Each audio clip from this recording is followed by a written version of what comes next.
अस्सलाम वालेकुम people, welcome to defence outpost. अभी आप लोगों को पता है 1-2 दिन से यूएई और पाकिस्तान को लेकर जो एक लोन है 3.6 बिलियन डॉलर का, उससे रिलेटेड काफ़ी ज़्यादा डिस्कशन हो रही है कि यूएई की तरफ से लोन जो है वो डिमांड किया गया है और अब पाकिस्तान ने भी यहाँ पर फाइनली डिसीजन लिया है कि हम इस लोन को रिटर्न कर देंगे। और इस बात पे फिर पिछले 3-4 दिनों से पाकिस्तान का मजाक बन रहा है, जो कि ऑब्वियसली बनना ही था।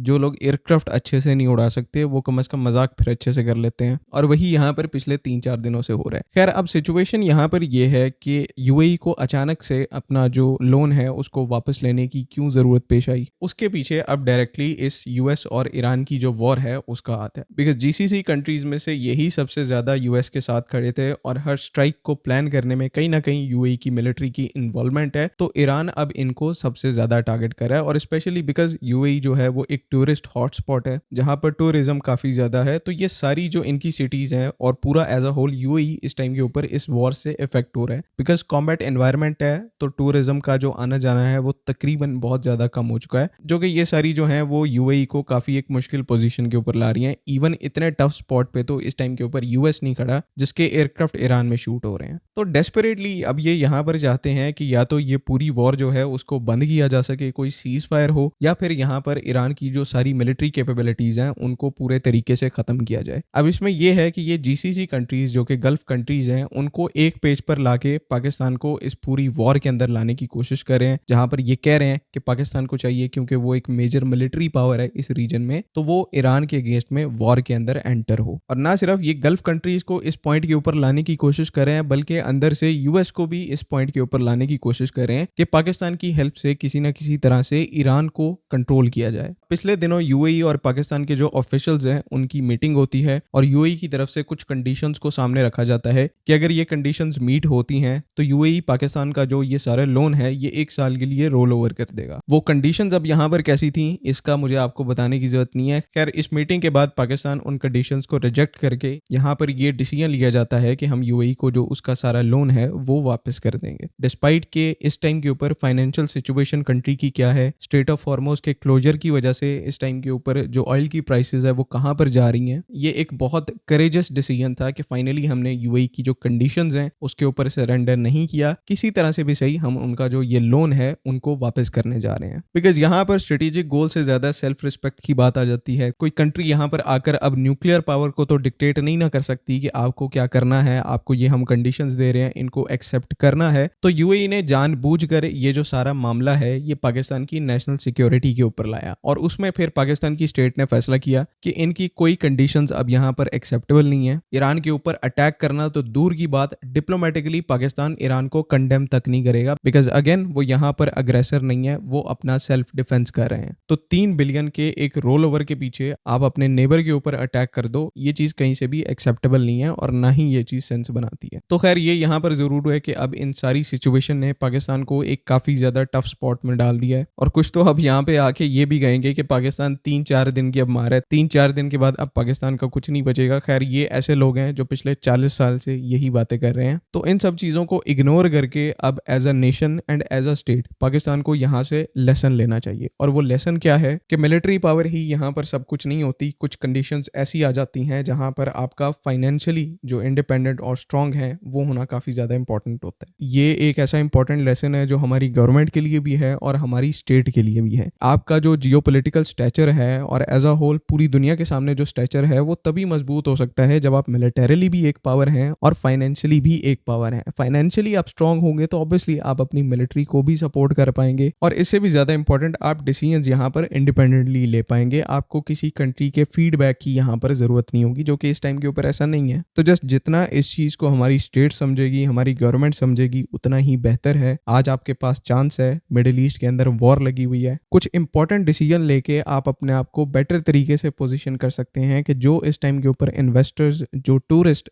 मिडिल ईस्ट से बाहर निकल रहे हैं वो आपकी तरफ अट्रैक्ट हों। आपको चाहिए कि जल्द से जल्द हम सेंट्रल एशियन कंट्रीज़ को अपने साथ जोड़कर एक जो डायरेक्ट ट्रेड रूट है उनके साथ इस्टेब्लिश करें। चाइना के साथ मिलकर बेल्ट एंड रोड इनिशिएटिव के ऊपर और ज़्यादा काम करें। तो ये कुछ ऐसी चीज़ें हैं जिनके ऊपर हमें फोकस करने की ज़रूरत है, ताकि ऐसे मुश्किल वक्तों में अगर कोई कंट्री हमें अंडरमाइन करने की कोशिश करे तो कम से कम हमारे पास कैपेबिलिटी हो कि उनको उनकी औकात में रख सकें। मिलिटरीली हमने काफ़ी लोगों को उनकी औकात याद दिलाई हुई है। ज़रूरी है कि अब हम फाइनेंशियली भी ये कैपेबिलिटी अचीव करें। So let's hope for the best. I hope कि तमाम चीज़ें यहाँ पर क्लियर हैं। अगली वीडियो तक के लिए अल्लाह हाफ़िज़। पाकिस्तान जिंदाबाद।